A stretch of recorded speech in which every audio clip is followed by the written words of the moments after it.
लांजीपल्ली फांडी छकठारे पंचमुखी हनुमान मूर्ति विसर्जन। ब्रह्मपुर लांजीपल्लीर अधिष्ठात्री देवी माँ तारादेवी द्विवार्षिक यात्रा 21 दिन धरी चली बेले विभिन्न स्टाई रे कलाकुंज रथ अनुष्ठित होता। लांजीपल्ली मेन रोड स्थित फांडी छकठारे पंचमुखी हनुमान मूर्ति माँ तारादेवी यात्रा उपलक्षे उन्मोचन होता। आज संध्या समय रे विराट पटुआर रे ढोल घंट हुड़हुड़ी एवं विभिन्न वाद्य बाजन रे पंचमुखी हनुमान और काली मूर्ति को विभिन्न साही परिक्रमा करी विसर्जन करथिले। एही कार्यक्रम रे श्रद्धा फाउंडेशन ट्रस्ट ओनर श्रीमती श्रद्धांजलि पाढ़ी, श्रीजुक्त जगन्नाथ सावत, 38 वार्ड कॉर्पोरेटर श्रीमती स्वर्णलता सावत, श्रीजुक्त दुर्गा माधव सावत, यात्रा कमिटी सदस्य एवं लांजीपल्ली अंचलवासी सहयोग करथिले।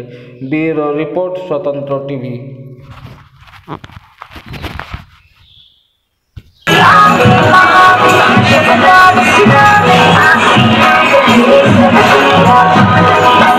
के बोलार मेडिकल सर्विस करती क्लर्क काम करती है माँ तारादेवी यात्रा जो प्रकार प्रारंभ है से अनुजाई मोर साहिर कमिटी सभ्य सब ग्रामवासी सब सहयोग आज यात्रा मो श्रद्धा भाव में जाऊँगी। आज मो प्रभु पंचमुखी हनुमान नगर भ्रमण कर आज पोखरी विसर्जन कर भगवान ग्रामवासी मान मोर मंगल ग्रामवासी ग्राम को मंगल मो साई मंगल यहाँ मो योजना आरंभ कली। आज या सहित प्रसाद सेवन सब प्रसाद ग्रहण कर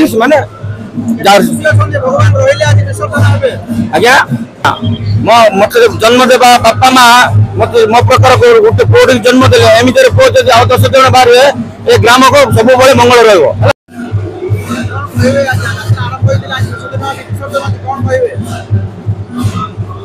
आपण मैंने जानते लांजीपल्ली अधिष्ठात्री देवी माँ तारादेवी यात्रा प्राय दीर्घ 21 दिन धरी चली।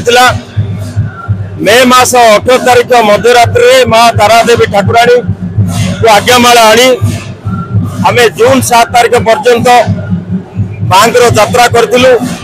माँ यात्रा शेष होती धन्यवाद स्थित हाई स्कूल निकट में जो माने जो बंधु माने मोर छोट भाई माने अत्यंत परिश्रम करी गोटे पंचमुखी हनुमान से पूजा अर्चना कले।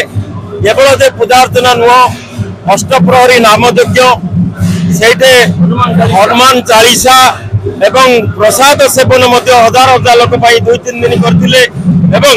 आज अत्यंत खुशी लगुच ए माँ यात्रा सरी मु भावुची ए माँ यात्रा सरी ना बोधे बोधे आज बोधे ये शेष है भाया मत लगुच। बधाई देवी धन्यवाद देवी अत्यंत परिश्रम करी जो प्रकार विभिन्न प्रकार जो रही समस्ते समस्त सहयोग रही उपस्थित रही।